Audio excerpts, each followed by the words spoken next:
we're back in the room once again, ladies and gentlemen. Welcome to the Cayman Show. Joining me today, a gentleman I haven't seen for a while, not in the flesh anyway, but I've seen him on the book and on the old social media and on his channel, which we will talk about momentarily.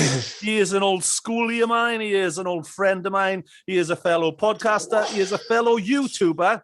His name is Adam Brown. You may know him as Brownie. Brownie, I will call you. Welcome to the show. How the devil are we? Hey, hola, ¿qué tal? Muy bien. How are you? I'm good. I'm good. Yourself? Good, man. Yeah, very good, son. Very good. You look like you've... Good to see you, man. Always a pleasure. You look like you've just got out of bed. Am I right? You got your pajama bottoms on there. I see it. Did I disturb you? No, I'm struggling with a non-siesta lifestyle. I normally have a sleep in the afternoon, and I'm trying to get back to the British way of living. Yeah, and I'm like a zombie at 7 o'clock at night now. So you were partial. You were rather partial to the old siesta yourself, Henry. Oh, I absolutely loved it. I'm telling you, absolutely loved it. Honestly, yeah, brilliant, man. Brilliant, good stuff. All right, well, here we are. You know, we've been trying to make this happen for a while. We have. Between myself and yourself, both being a tired pair of bastards on occasions, I must say. It's taken up until now, but here we are. So I know. I apologize for my part in. And I apologize for mine. So we're even now. We're all good again. All right. So, first of all, I want to talk a bit about your channel. Then you've got 2 channels on the go now on YouTube. Yeah. So first of all, we'll take a little step back in memory lane as well if we go. All right. But first of all, your channel. So big news on there. So that I got wind of earlier on. It's the first English channel on YouTube to share the news that footballer Messi is going to Paris, and that's on your channel, Football with Brownie. Yeah, that's right. I mean, luckily enough, I have worked in Spanish media, over there, Spanish football media, and I had the England, I had the heads up, let's just say, that he was going to go to Paris. About this time last week, really. Yeah. So little Football with Brownie, that little arrogant, ignorant bloody YouTuber. I know him. It was we were the first. Well, I was the first, together with Global 247. Yeah. We were first English language news outlet or social media outlet to break a Messi going to Paris story. Yeah, I'm really chuffed about it. Well, that's really quite a big deal. That's quite a big deal. That's amazing. You know, that's fantastic. As you know, I've tried for many years to get into football and everything. Yeah. I've tried for many years. You in school, you all used to stick me in goals out of the way and what have you, and try and keep the ball away from me. It hit me in the face. I'd run around the sports hall crying, "Oh, the ball hit me in the face."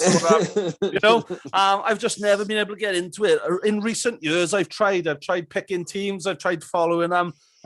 Something just doesn't click with me. I don't know what it is, but. With that said, I do watch your channel and I do find your channel entertaining, even though I'm not a massive football fan, if that makes sense. I only watch football. To be honest, you're not the only one, and because football has changed so much since we were in school. Yeah. It does even turn me off as well nowadays. You know, because I don't like play acting and things like that. But yeah, I mean, my channel is a lot about me as a person, because football, as you know, played a huge part in my life. Definitely. From a kid even to now, different variations, whether you want to do media or if you wanted to do bloody schoolyard, playing in the schoolyard. But we'll start with schoolyard. Part of my life, and being part of following football has definitely had its ups and downs, let's just say. Well, talking of which, all right, I don't know whether it's an up or whether it's a down. I remember the first time I met you in Bishop Edley. Do you remember what jacket you used to wear? Oh, here we go. Go on. It was blue for starters. Right. And I believe it was yellow writing on the back. might have been white, and it said Everton on the back. Yeah. So you were, when I have got it right. No, you were an Everton supporter back in school. Yeah. Well, basically, if people can remember, Cardiff City were at the doldrums, So back in the mid '80s, it was either Everton or Liverpool just winning everything. Yeah. And my dad, every year, as a birthday treat would take me up to watch Everton once a year. Right. And they also had many key Welsh players playing for them as well. So that was a bit of a pull factor. But as I got older and was able to go down to old enough to go down to watch Cardiff and to our local team Merthyr. Yeah. I kind of like I pulled away from Everton. I still have a soft spot for them, but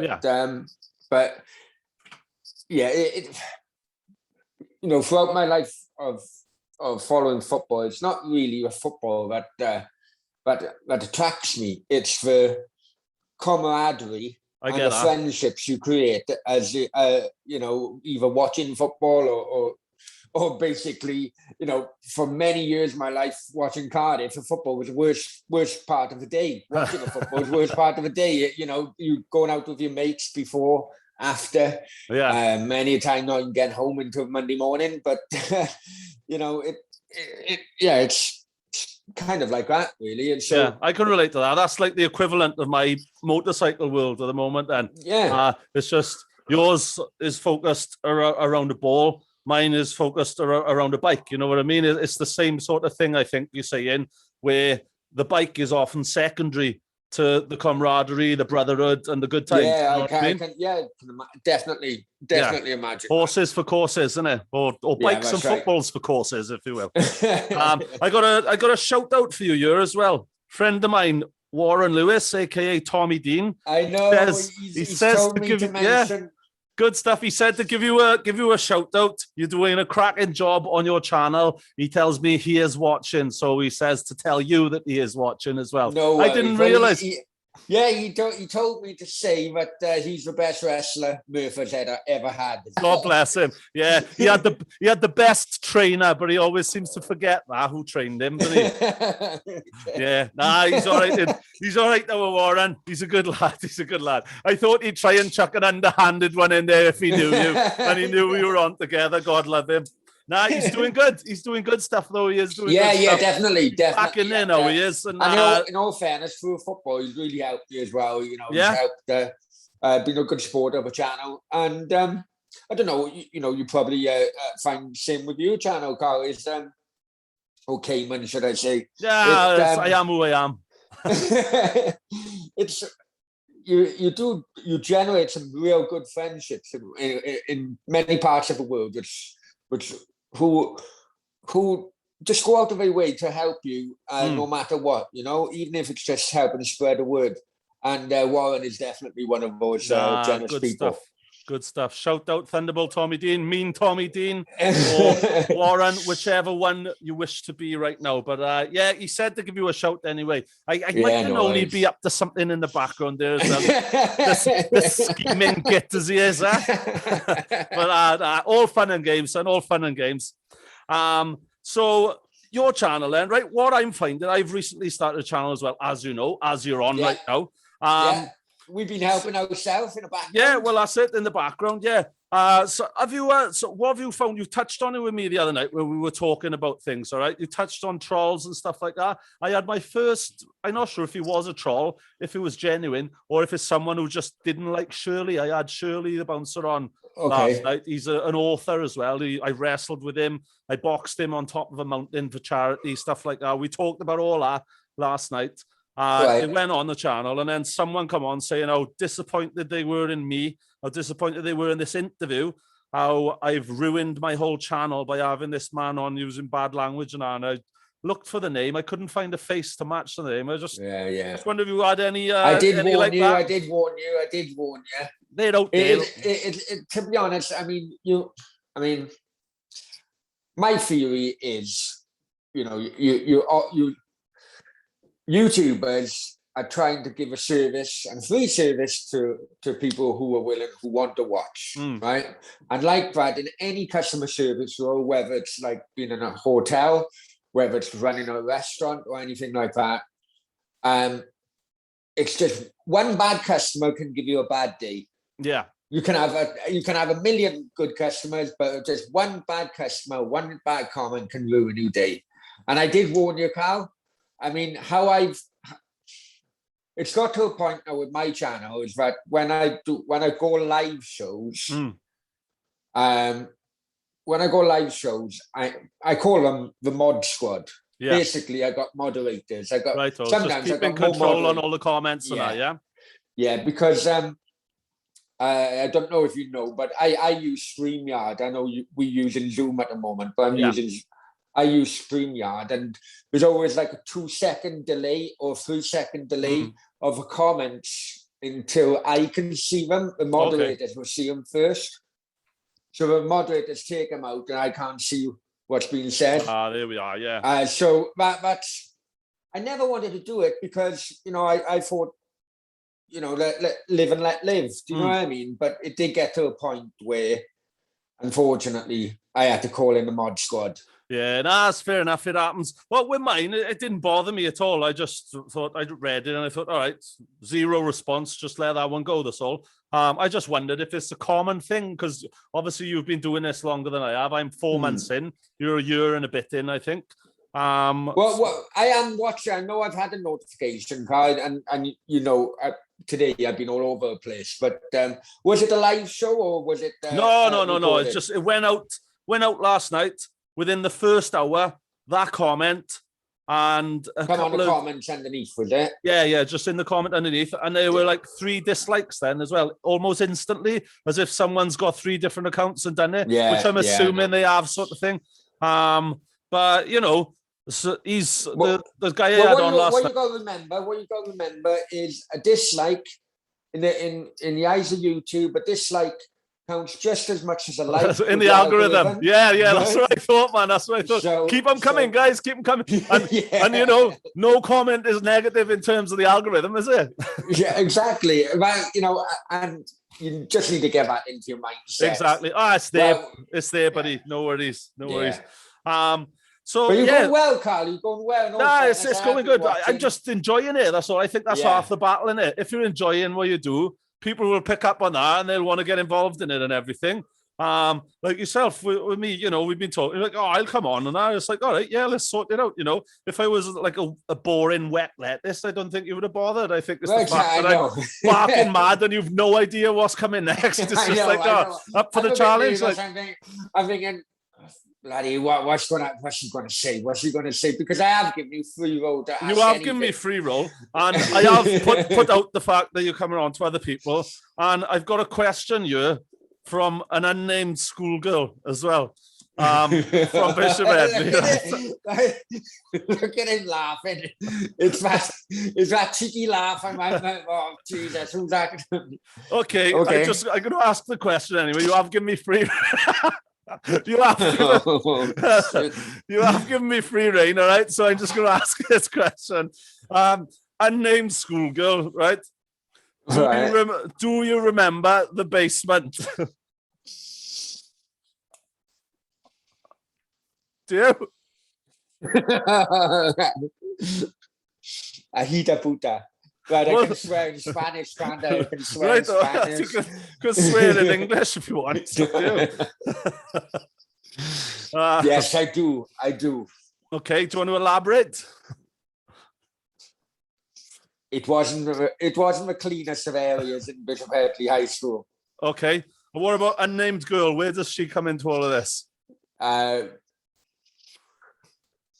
you want me to jump in, or should I leave it to it? You can take a pass on this one if you want. I'm trying to be. Where does she come in? Just say she lit up my lunch shower. That's perfect.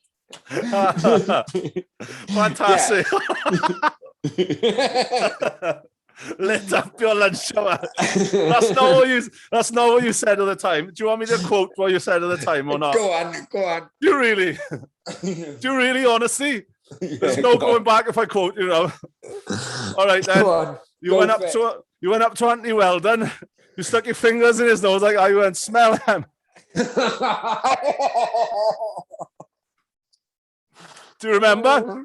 I do, yeah. Brilliant, man. Brilliant. You setting me up big time, yeah. No, it's all fun, man. It's all fun and games. So in school, right? I think it was just after we left school. I went on a football trip with you. I don't know if you remember. We went to Liverpool, where it was Liverpool versus Sheffield United, if I remember rightly. That's right, yeah. Liverpool lost 2-0, I believe. They definitely lost. 1-0, was it? Yeah? Yeah. They definitely 1-0. lost. I remember that. You stood on your own in the away side, though. Why was that? Because of Everton, was it? Because you supported Everton at the that's time, right. Yeah. I was actually with someone else. Right, okay. Mark. Okay. But me and Mark, I just like the Liverpool football team. You know, I need to clearly state that because I have a lot of friends from the Liverpool area. So we went to away end and the away team won, and it was quite a good day out, really. I think it was, man. It was. Like I said, I wasn't a football fan, but because of like what you said earlier about the camaraderie and all your friends and everything, I had a cracking day. Do you know what I mean? Yeah. And I did. I'll be honest. I hold my hands up. I did even enjoy the football though when I was there with everyone as well. And I did genuinely. It was quite a shock result. So I enjoyed it. I enjoyed it.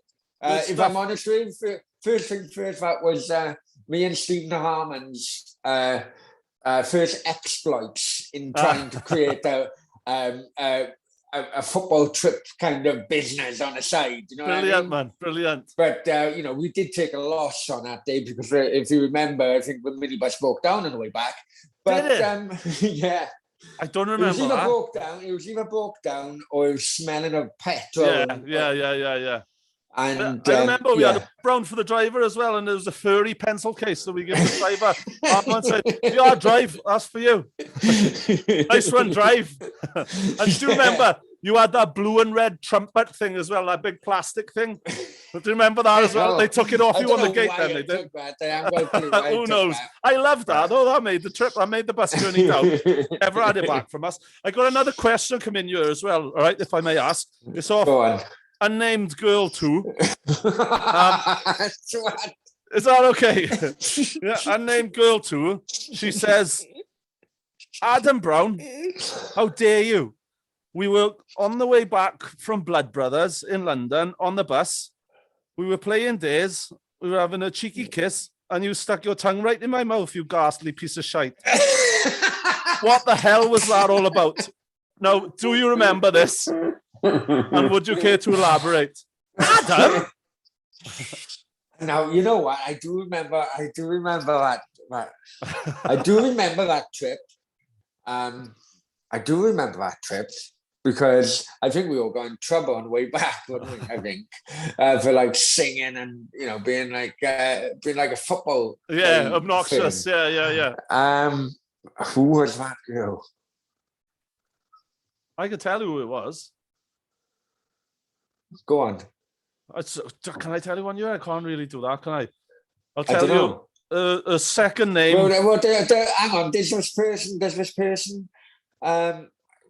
Do you still talk to this person? No, I wouldn't know where to find them. Well, good. We'll talk. Go on then. Initials were NH. NH. I'll tell you off the air later. Okay. Remind me of NH after. It's all right. But that was unknown schoolgirl number 2. That was. Was she fit? As a fiddle.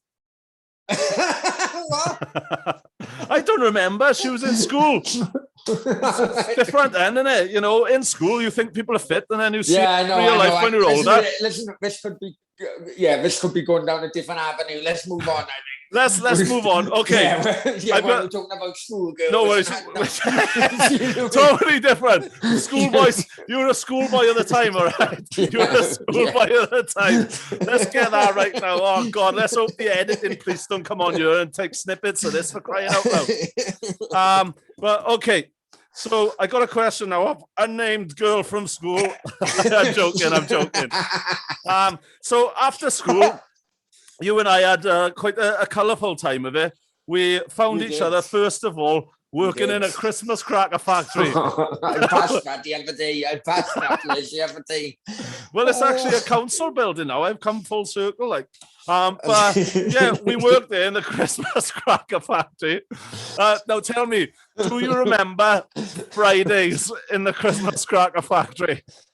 It was like 2 o'clock finish or something, wasn't it? It was, but and then we'd all head up to Bellevue. Yeah, okay, but do you remember? Do you remember how fast that line would go on a Friday and why? No. Sort of where I got my old nickname. Do you remember what that was? Yeah. Go on, then. What happened? Well, it was, let's be honest, it isn't always bad. It was, Friday used to be the powder day, basically. It did, didn't it? Or for newbies watching this, the amphetamine day. Yeah. All week would just be like that, innit?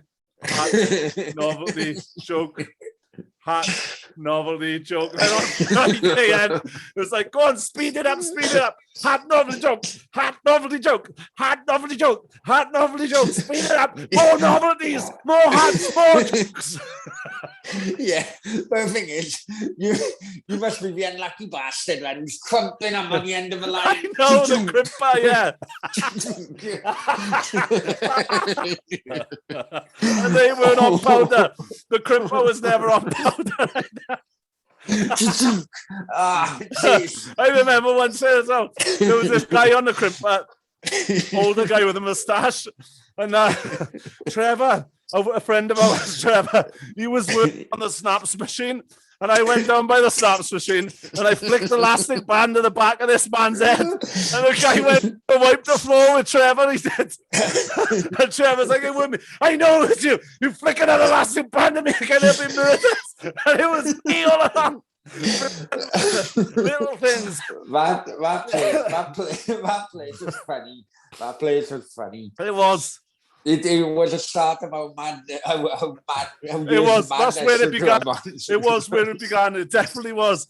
It was like, I think I started first, then you messaged me, or so before you messaged me, I think you rang me or seen you in town or something. Before we had mobile phones, all of us. And you were like, guess what? I'm starting in the cracker factory. I was like, oh, look out.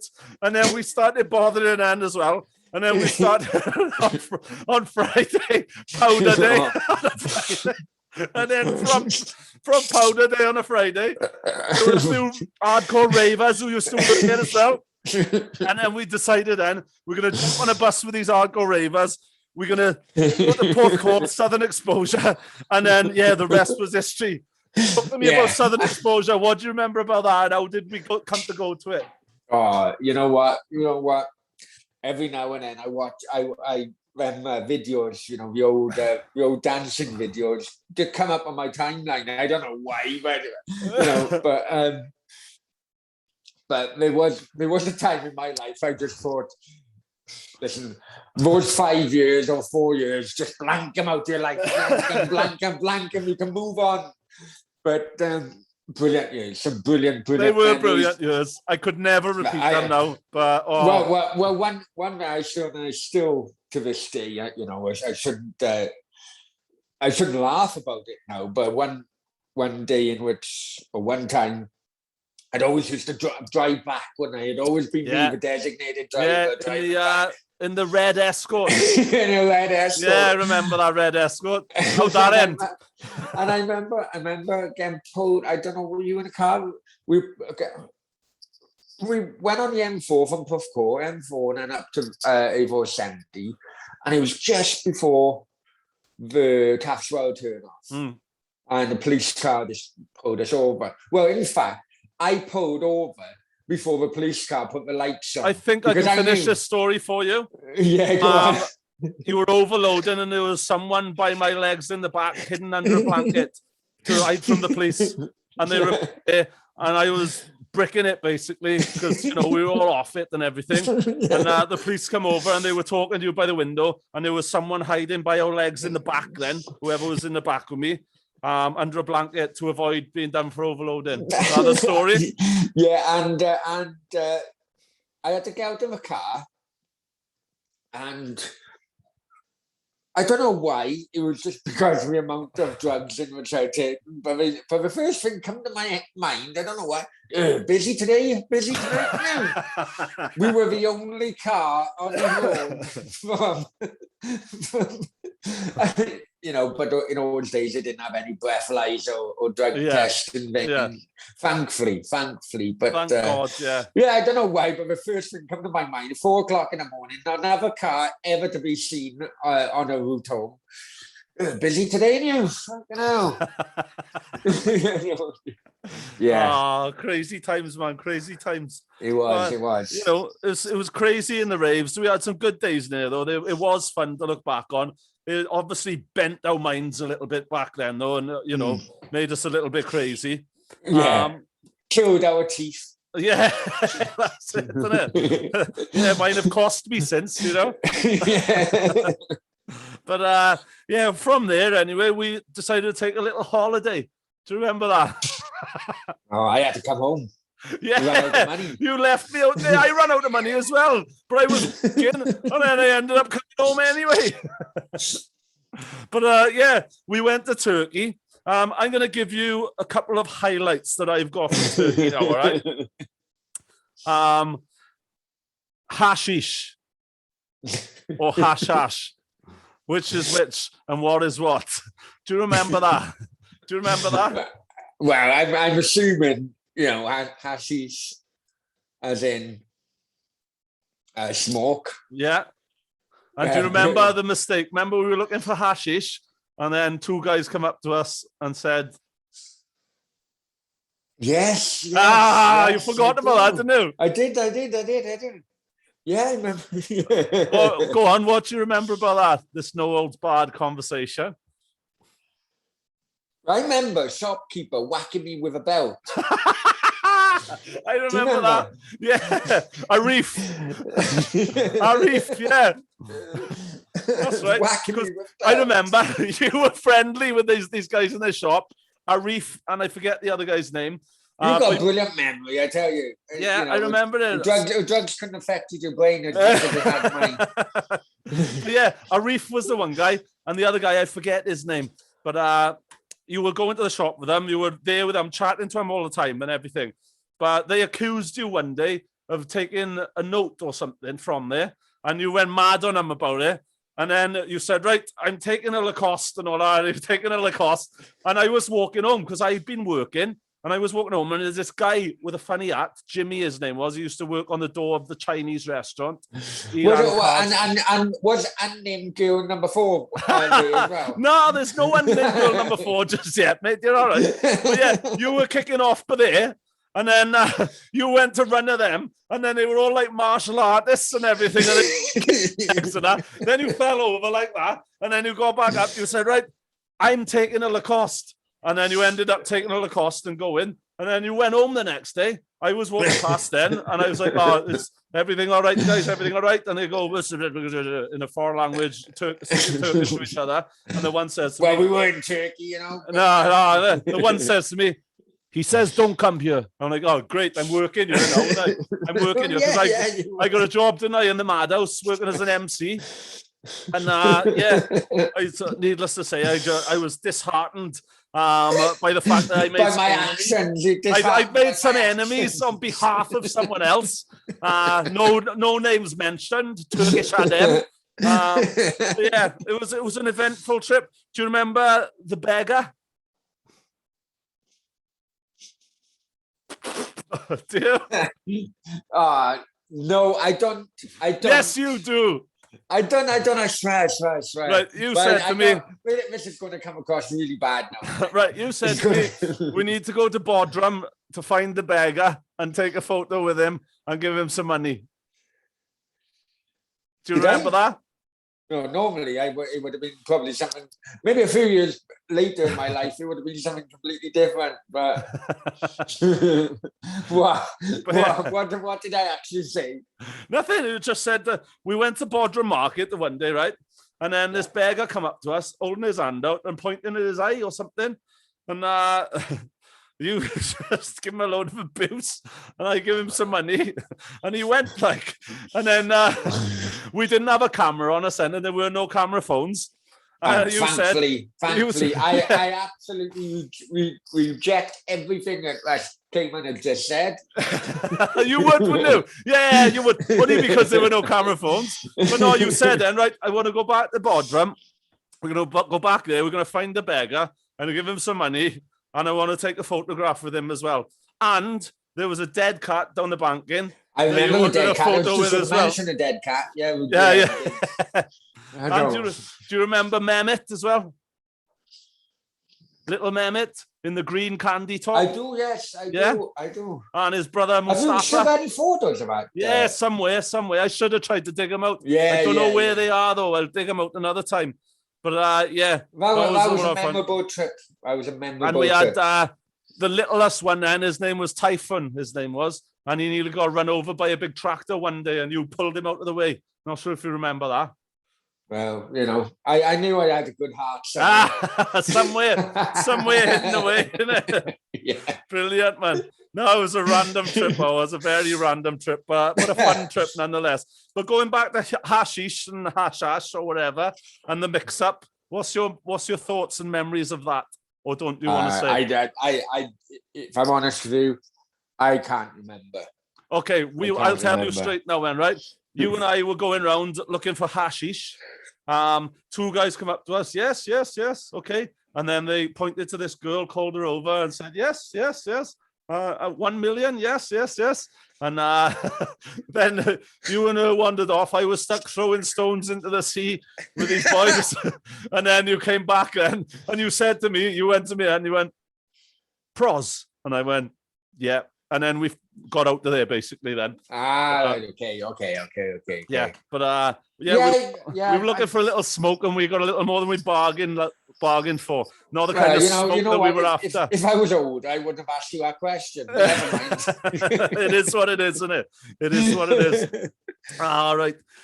So spinning background to YouTube now then, and current life and that as well. You've got a second channel as well on YouTube. Then do you want to tell us about that? Yes, well, I'm because I need better computer equipment at the moment. So you and me both, man. Yeah, I mean, I focused on the football one to get monetized, and then YouTube with the algorithm and everything will help me move on. But there's two things in which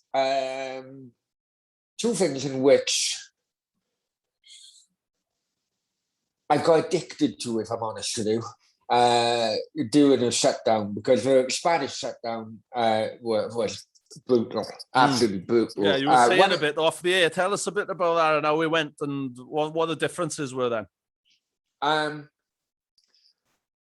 Right. Well, I couldn't get home. Basically, the first time I come home for 2 years now.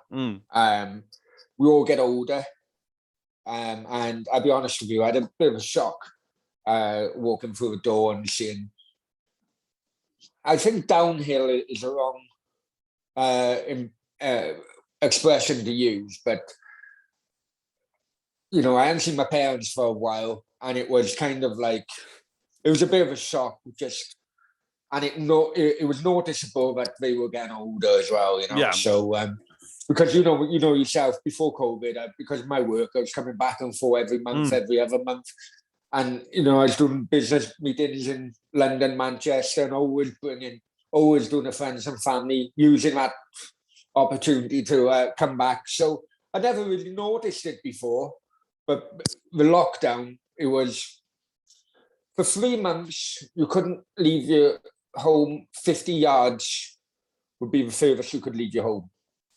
To go to a shop, it would be one person per household going to the shop, even if you were a single parent, no matter what age the kid was, the kid would have to be left in the house, and the parent go out. But the police are very corrupt over there, right? And they found a loophole, really, that if you go to a shop, if you catch people going to the shop and they haven't got no groceries because they go into the shop, not coming back from the shop, it was then they pull you over. And on one time, they basically went, okay, no problem, obviously in Spanish. They said, right, you got two choices. It's either €300 cash with no receipt, or it's €500 with a receipt. So you're obviously going to take a €300 cash. Yeah. I didn't have a €300 cash at the time because I was just going to the petrol station. So one of the officers jumped in a car, and I had to drive to the nearest ATM, get the 300 out, come back, give it to the sergeant, and then that was allowed to go. And that was happening very, very often. We had no furlough over there. So many people, I was lucky enough to be working off the internet anyway. But a lot of people over there were cash in hand workers, whether they be working in a restaurant, working in bars, all that. No furlough. So because the shutdown was immediate and no flights or anything, many people really struggled. At one point, you thought it could well be civil war. You had military tanks going into Marbella and the central Marbella. It really was. It was brutal. And then I was watching on social media, people going to the beach over here. And I was like, what? So yeah, I mean, it was really hard. So my thinking at the moment is, look, I know I've come over here and on the news it's been like saying 40% of people in Spain have been vaccinated. Now I know people in Spain of all age groups, all different nationalities. I don't know one person who's been vaccinated, not one. Right? I'm sure they're going for herd immunity. So my theory is that let's just wait until after the summer when the northern hemisphere will cold. That's it. When the cold air comes in and we're all coughing and sneezing as we normally are. Let's see, because what I don't want to do, don't go back over there, get in another lockdown, and won't be able to see my parents or friends, family for another 2 years. That killed me, if I'm honest with you. Because I couldn't fly back. I couldn't. The regions, what we would call the counties, really, were all like, you couldn't go to Newport or you could go to Cardiff County if you were in Glamorgan or whatever, and it was basically complete shutdown, and I couldn't go through that again, I'll be honest with you. Fair play, man. Fair play. So lead on to the cryptocurrency then. That's what our question started with, isn't it? How did that happen? Well, I'd say two things I was addicted to. YouTube was one of them. I'm there now. I know, and cryptocurrency is another. Yeah. Cryptocurrencies. I'm just fascinated by it, absolutely fascinated by them. And just because out of sheer boredom, really, just studying, and it got me to a point where I'm so confident now I can go on to my start up my channel, and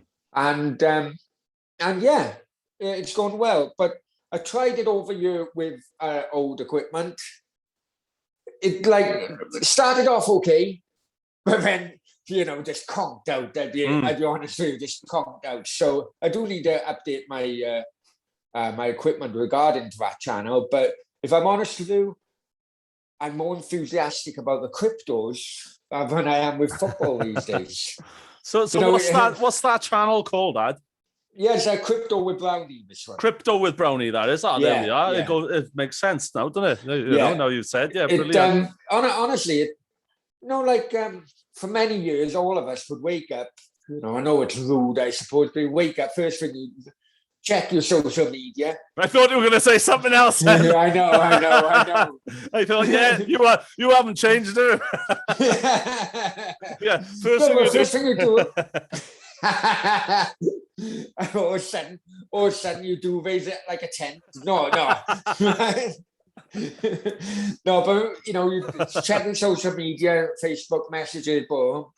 But these days, the first thing I'm doing is checking my crypto wallet, and it's fascinating. It is really fascinating. Well, I'm sure we'll go into my past work. We will. Yeah, we'll jump into it soon. Now, I mean, I've worked in. My first main professional job was working in an Australian bank, so I've always had a kind of interest in figures and so figures on. And finance and stuff. But this is just a completely different level.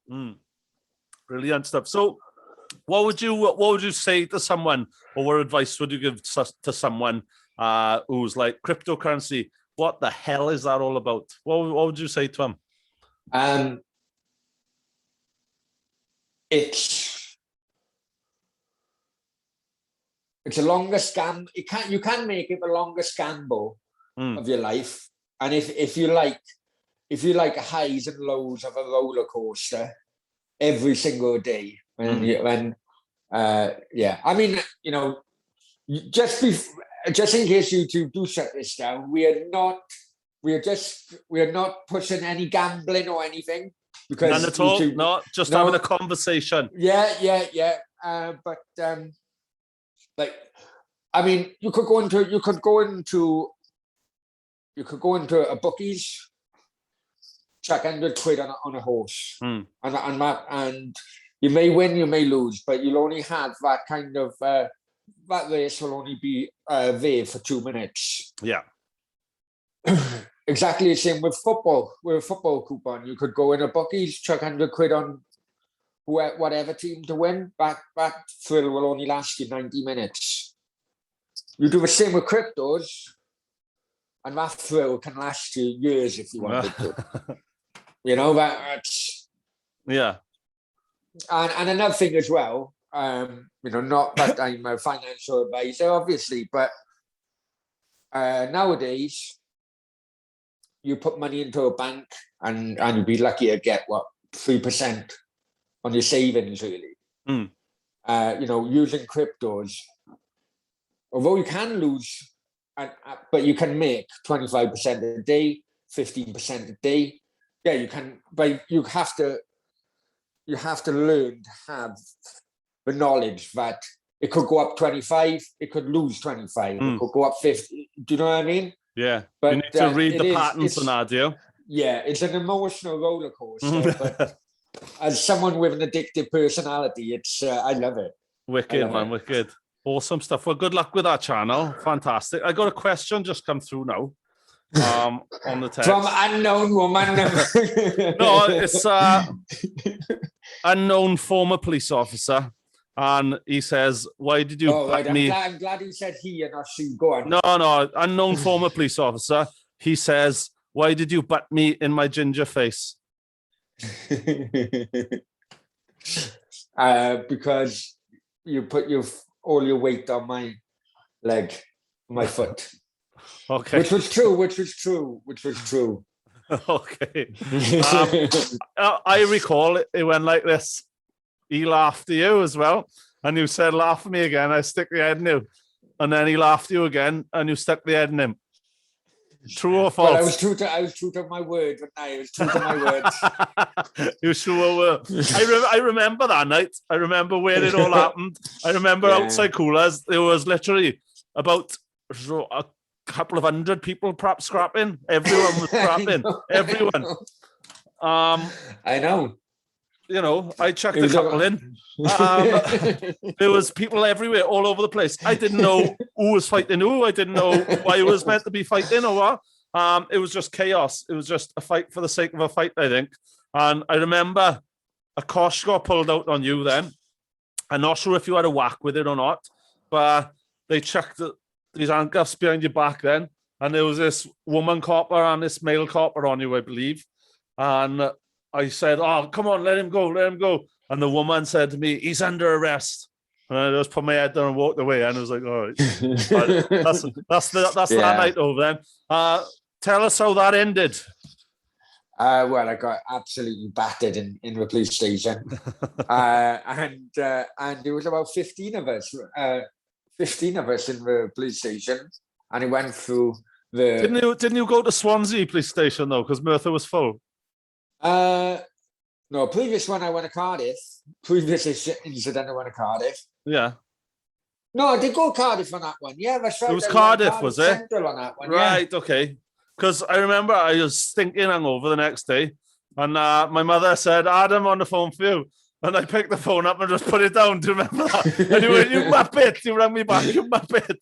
I don't know what you expected me to do anyway. I couldn't bloody drive at the time. Do you know what I mean? I think you wanted a lift back from Cardiff or something. Yeah, it was mental. It was really. But yeah, in the end, it ended up in me going on holiday courtesy of Her Majesty, really. I remember it. I was. You know what? You are right. You described it as it all kicking off, and I was the only one to actually plead guilty. Everyone else tried to get off and not guilty. How'd that end for them, then? Did anyone get off with it or not? Oh no.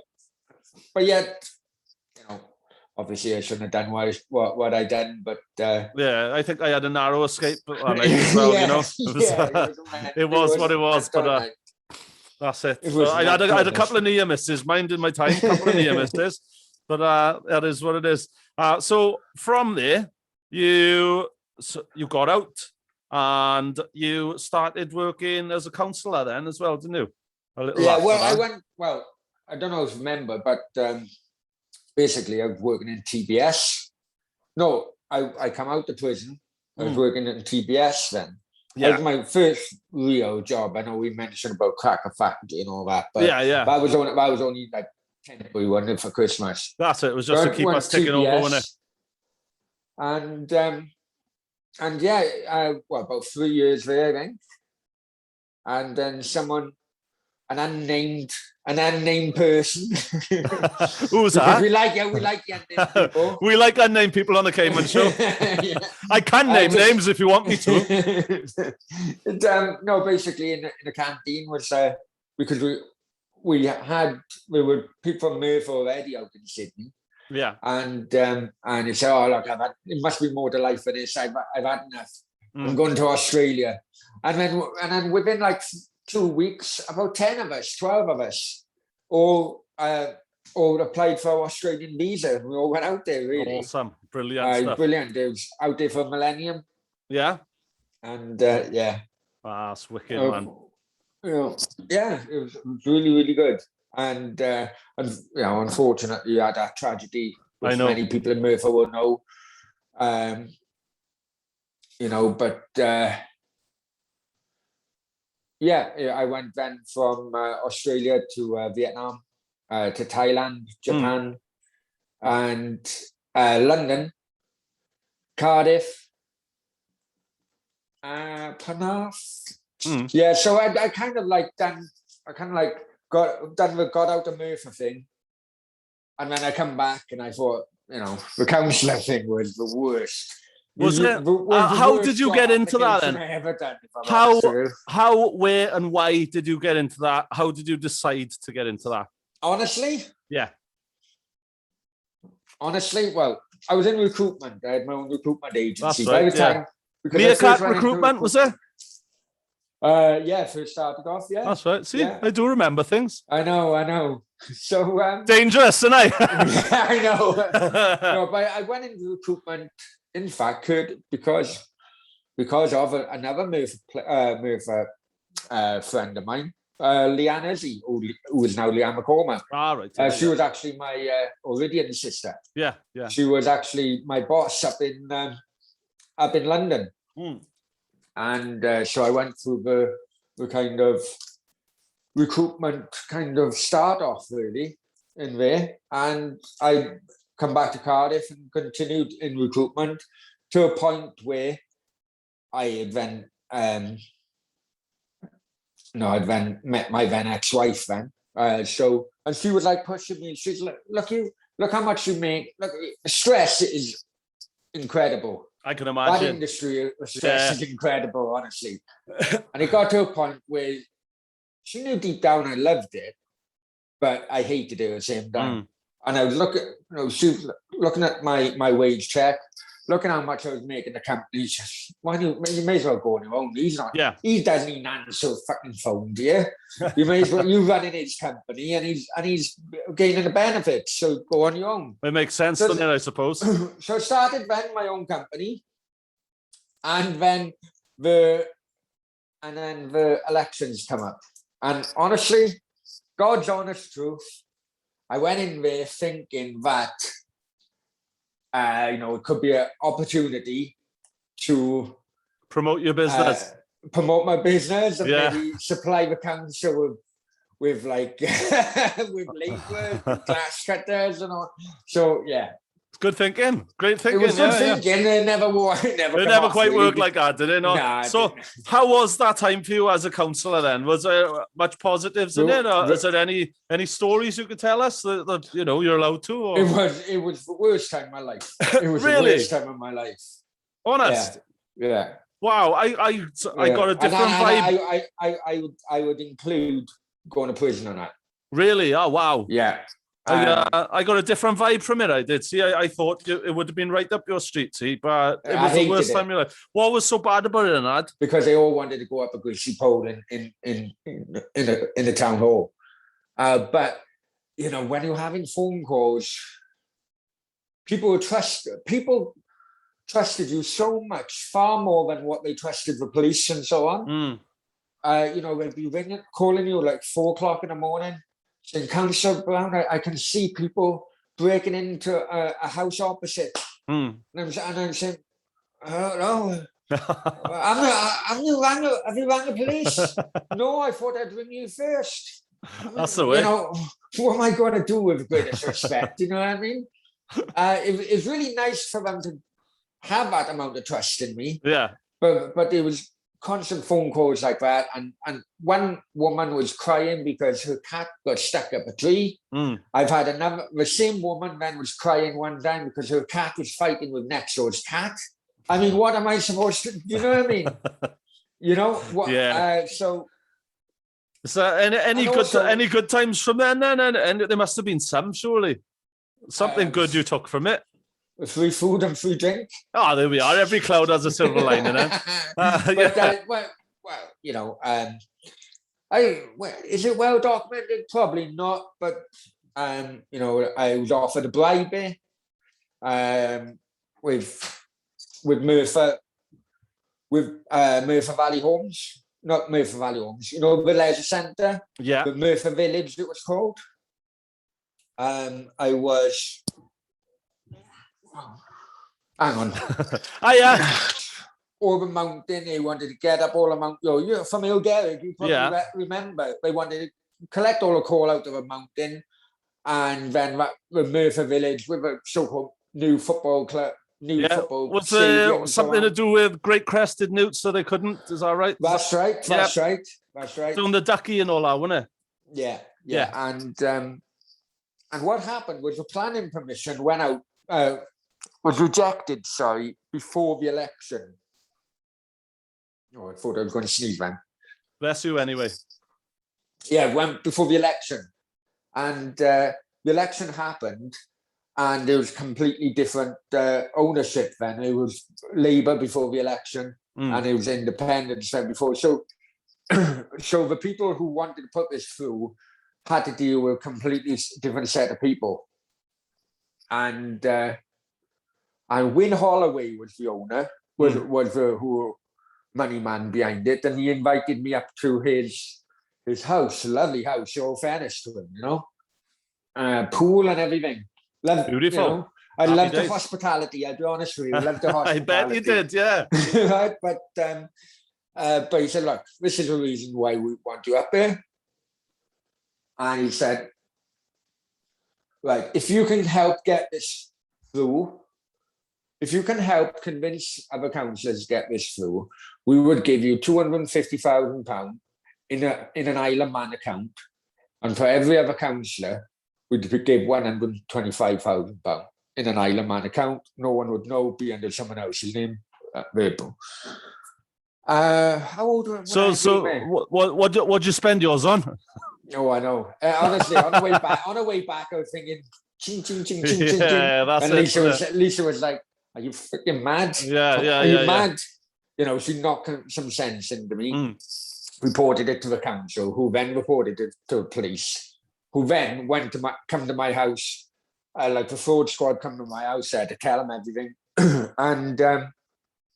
and they said, right, we want you to go back up here for a meeting. I said, you're mad. Are you mad? After knowing that I've already bloody reported it to the council. Yeah. Oh yeah, we want to go back up, but why? I said, you're mad. I'm not doing it. Oh no. I guess a little awkward then, doesn't it? Yeah. To say the least. No, running a recruitment agency to being in charge of a potential massive fraud. Running into millions of pounds, it's completely out of my depth. Totally, man, totally. Right? And he said, so I refused. So that was the end of it, really. Well, I thought that was the end of it. And a couple of days later, then I was going to take Lisa to the theatre, right? And on while I was she had a day off, and she said, "There's men in a car outside the house. You know what? Okay, I'm on my way down to stop my work, come down, and the undercover officers ransacked my house, took all the computer equipment, basically because I refused to work with them on all that. They had me for wasting police time. So, and I was banged up for a few days. Were you? Glad you. Yeah. It was things like that. And I will, from my time in Merthyr, I will always say that there's some dark powers that control Merthyr. Okay. Because like I had the Merthyr Express constantly ring me at the time. They had the offices in Cleveland Street, wouldn't it? Yeah, that's right. Yeah. And Gordon Caldicott, that was his name.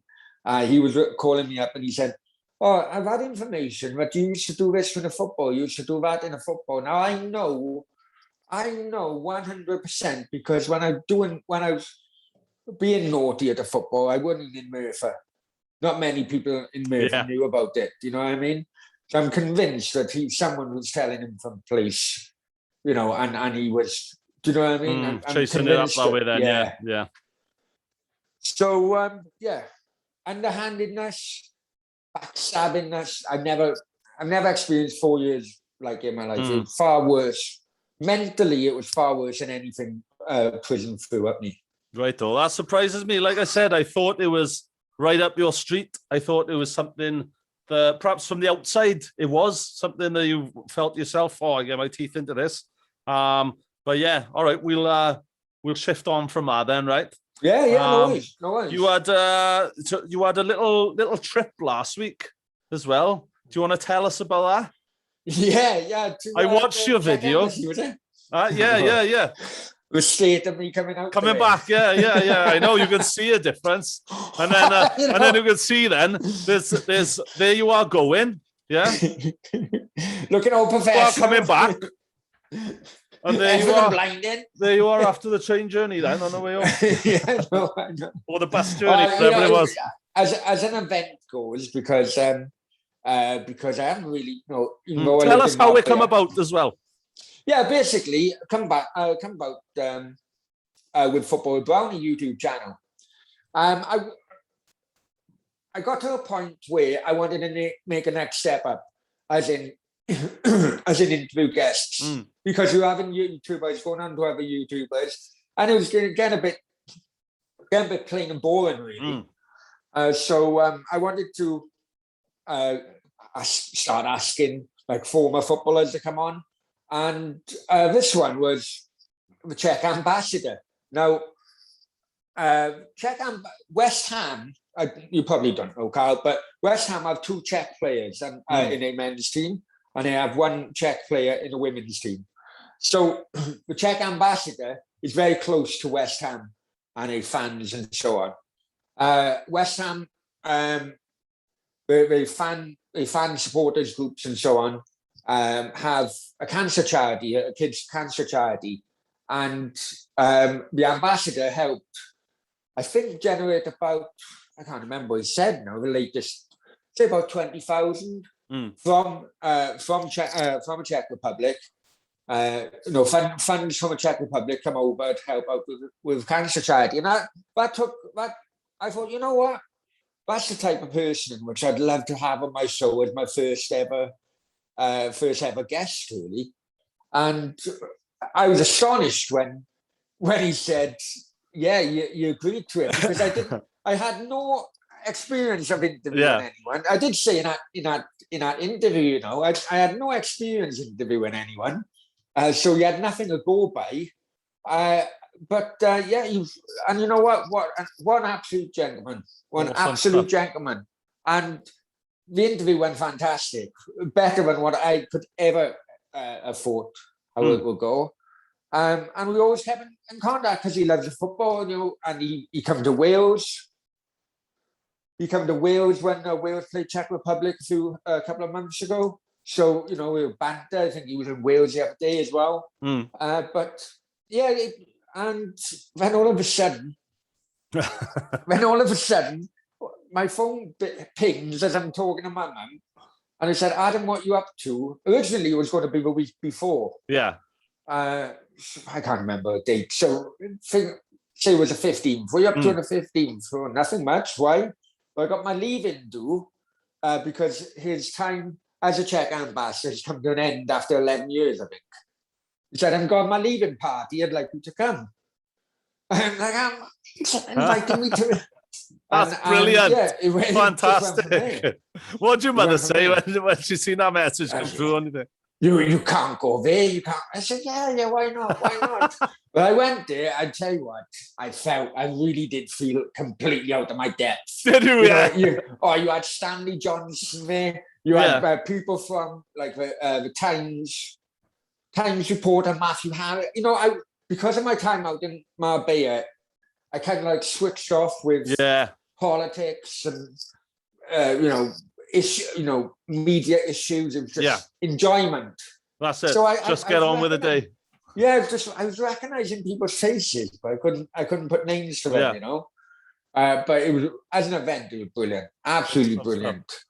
And I had a few photos then with the people behind the Isaac Hayton Cancer Charity. And a few photos, obviously, with the ambassador. Free drink and food. You know me. This is Say no more, innit? Say no more. But yeah, it's unfortunate because it was actually cancelled from a week before because the ambassador had COVID. Ah, right. So they had to cancel. Had it been the week before, then it was basically his way of getting me to meet the football players so that they could come onto the channel. But because it was delayed for a week, on the day it was delayed to, they were back in training. So it was, you know, so I'm still trying to get in contact with them via social media, but nothing yet. You get this and you get there. Persistence is key.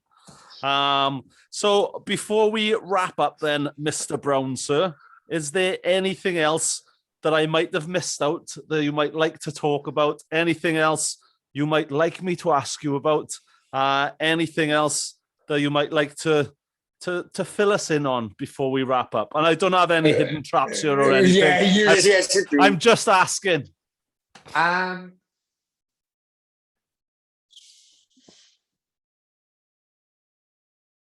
think I'm probably a changed person. I've changed person from where I was before COVID come back. I value far more friends and family than I ever have, ever. that shut down.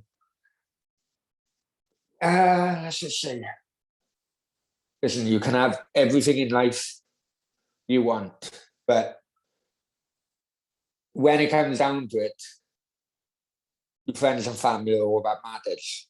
So if I can just leave on that note, and I wish everybody your best, and I hope we need a pint soon. I always have for beers, mate. You know that. Always have been, always will be. No worries. That's my Achilles heel, shall we say? Yeah. You know, it's kind of like, since I've come back, I mean, you know, we had spoke about probably going to be a few months until the winter starts kicking in. But I do hope that I grab this opportunity to meet up with many old friends, many old faces, have a beer or two, and share some old times and old stories like we have tonight. Well, it's been fun, man. It has been fun. What's that? Hang on, NH. I'm still. Yeah, we'll turn off. Stay on after we turn off now. Okay, all right, fantastic. It's not a dodgy one. Well, Adam, Brownie, thank you for coming on, man. Good luck with football with Brownie. Everyone, like, comment, subscribe, check out the videos. Good luck with crypto with Brownie. Again, everybody watching, everybody listening, let me just jump in on this as well. Go. In on this as well. You know yourself that you're going to be sending me the files, so it's also going to go on to Football with Brownie YouTube. Indeed. As well. So everyone, all Football with Brownie subscribers, please subscribe to the Cayman Show, and the link will be in the description as well. Likewise, my old chum, likewise. Well, good luck with it all, mate. Good luck with everything. Hopefully I'll catch up with you in person sometime soon. And it's been lovely reminiscing. And it is. I'm still figuring out who the hell. I can't remember anyone with a first initial N. Well, you know, mum's the word. Brownie on the Cayman Show, everybody. Woohoo!